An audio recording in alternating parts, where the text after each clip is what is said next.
At ito na ka-farmers yung mga pinangapayos natin ng mga spray can na mga sira.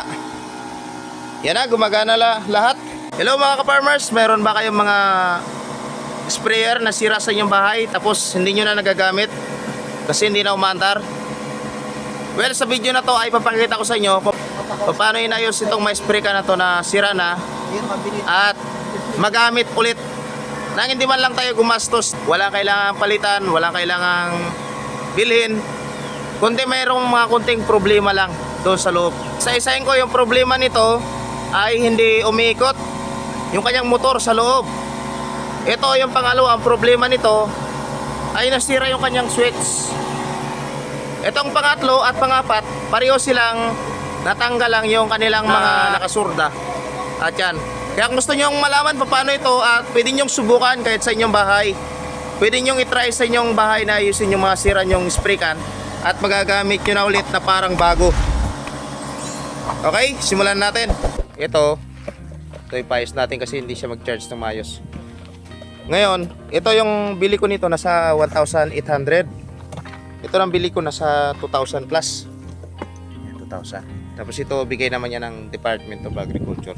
Hello ka-farmer, good morning sa inyo lahat. At ngayong umaga nga ay nandito si Kuya Toto. Yan. Siya ay mekaniko ng mga sasakyan.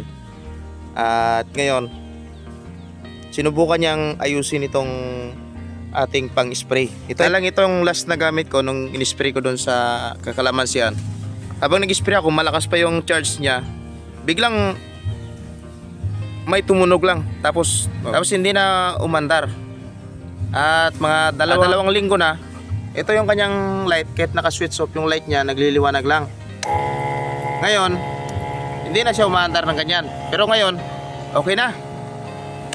Naayos na.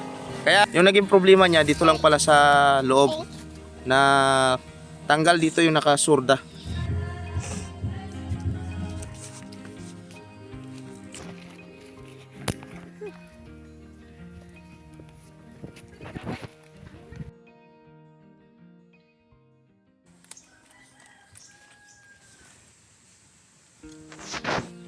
Kailangan nyo rin ng battery na ititesting ninyo para malaman nyo kung saan banda yung problema.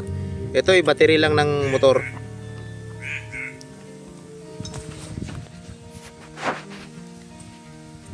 Matanggal pala yung mga wire pa eh. Ha? Naka natanggal? Matanggal yung wire. Ngayon.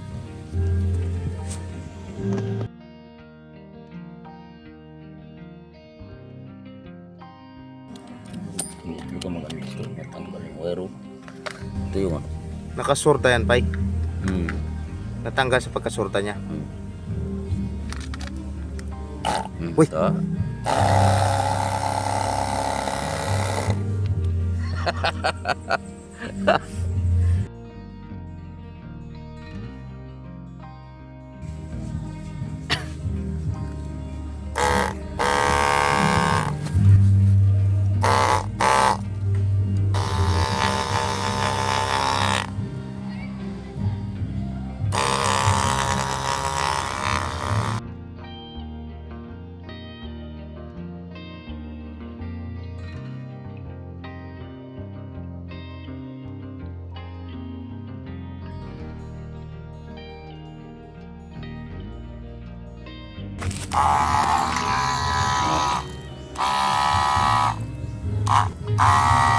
Tama to.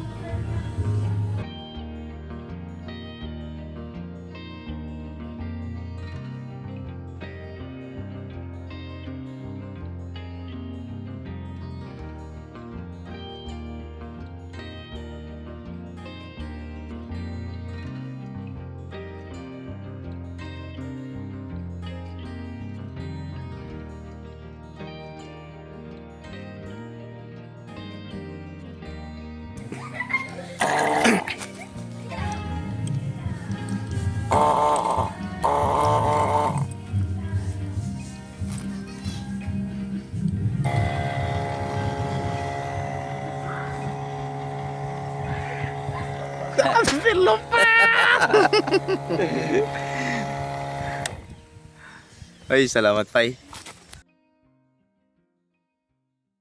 Tapos na ngayon ni Kuya Toto. Pero ito may tatlong nakapila pa. At ayos na.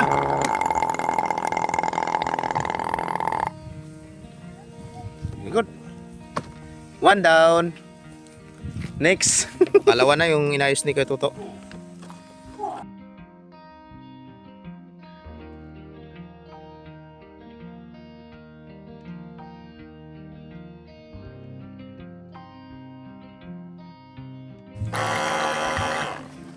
Naputol itong switch. Ito naman pala ka-farmer yung pangalawa. Okay naman nito. Ngayon yung switch yung nagka-problema. Na kinalawang, no? Putol yung paa. Hmm.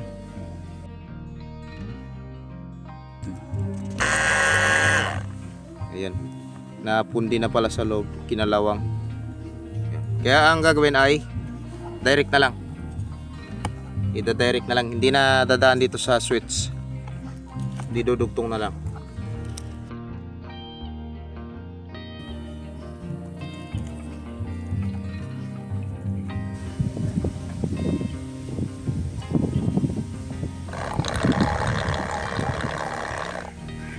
Kaya ito pala ka-farmer, itong spray can na to, kahit anong charge ko at gagamitin ko siya pang spray, hindi ko magamit-gamit.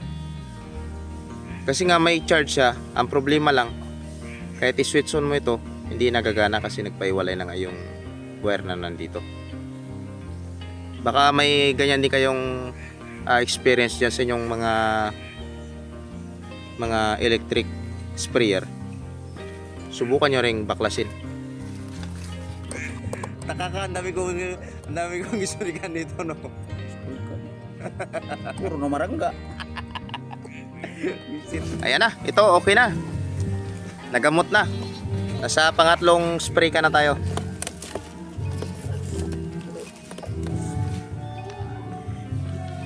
Unang ginagawa ni Kuya Toto, pinapang-inspeksyon niya muna yung mga wire at yung mga pinangdudugtong kung may problema.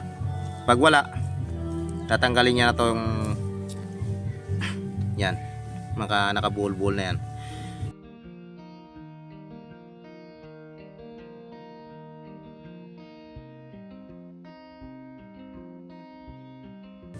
Kapag tinesting niya sa battery tapos hindi gumana itong wire papunta dito sa motor, big sabihin dito yung problema sa motor.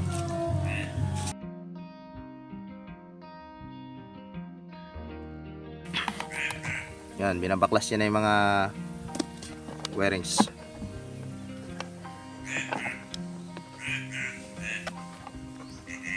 Testing. Alam no. Oh, yan din ang problema. Parang pareho kanina, no? Natanggal. So yung problema nito parang pares yung kanina rin. Titingnan natin sa loob. Na natanggal agad. Itong kulay green na nakakabit dun sa loob, sa pares din kanina, natanggal na agad. Natanggal sa sorda siguro to. Oh, natanggal, di ba? Hindi na nakakabit sa sorda.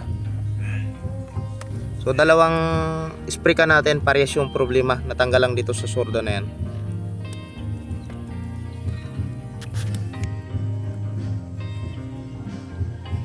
Mahal na kasi yung lead na yun. Yung... May na yung pagkakasorda kay mahal na daw yung lead ngayon. Okay, gumana. Natanggal pa. Ayos. Okay, nakabit na ni Kuya Toto yung sorda. Pinihit niya na lang doon. Tapos ibabalik niya na to sa loob.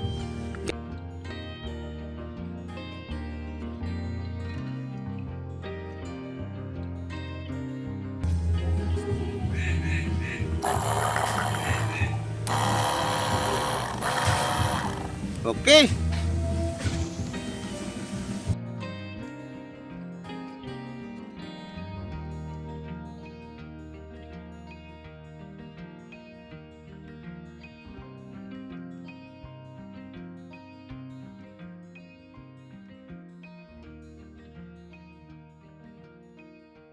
Okay, tatlo, tapos na.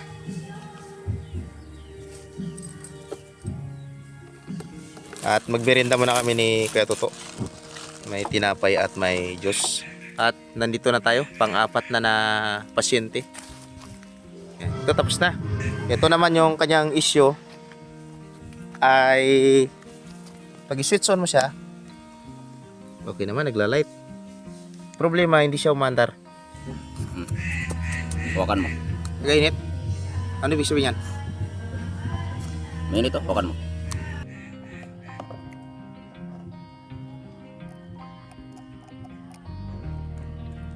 Wala.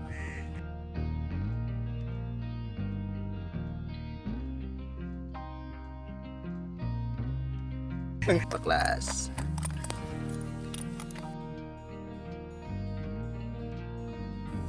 Ito naman ay mainit yung kuha niya. Wala naman siyang tanggal na kuha. Anong problema kayo dyan? Motor ito. Parang ito yata ang pinakamalala, no? Hindi na maikot pa yan. Hindi na maikot yung motor niya. Hindi na maikot. Kaya nag-init kasi hindi nag-stuck up yung motor niya.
Ayun.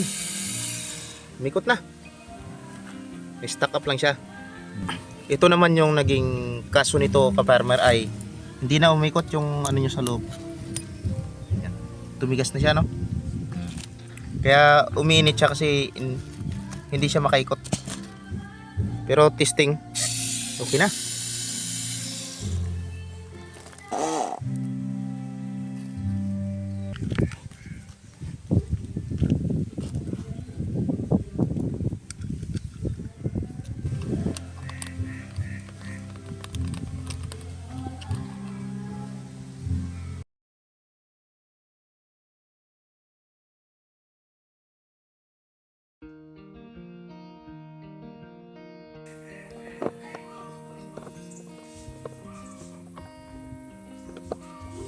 Alright, tapos na yung apat.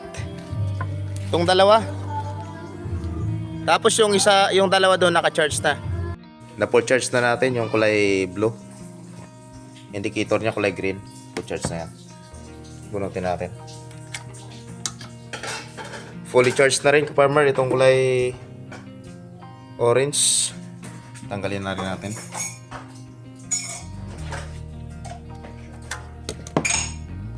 At itong kulay dilaw, malapit na rin ito full charge, nagkukulay orange na siya. Pag nagkulay green, fully charged na yun yung kanyang light indicator. Itong isa pa na kulay blue ay hindi pa fully charged, kulay pula pa. Ayan, charge muna natin. Ngayon, ito na yung apat natin na sprayer. Yan. Lahat yan naka-charge na. At lahat yan ay may laman na tubig. Ngayon, i-testing natin isa-isa. Kung talagang ayos na nga. Switch on. Ayos! Ayos! Yan. At itong pangatlo kasi walang switch. Switch lang ni Bayaw. At ito na, ka-farmers, yung mga pinangapayos natin ng mga spray can, ng mga sira. Yan na, gumagana lahat. Yan.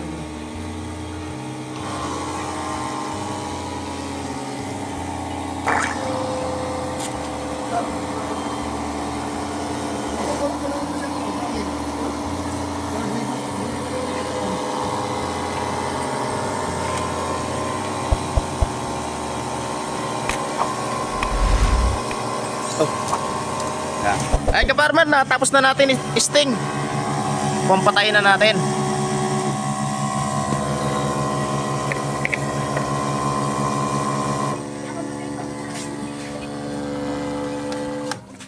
Alright.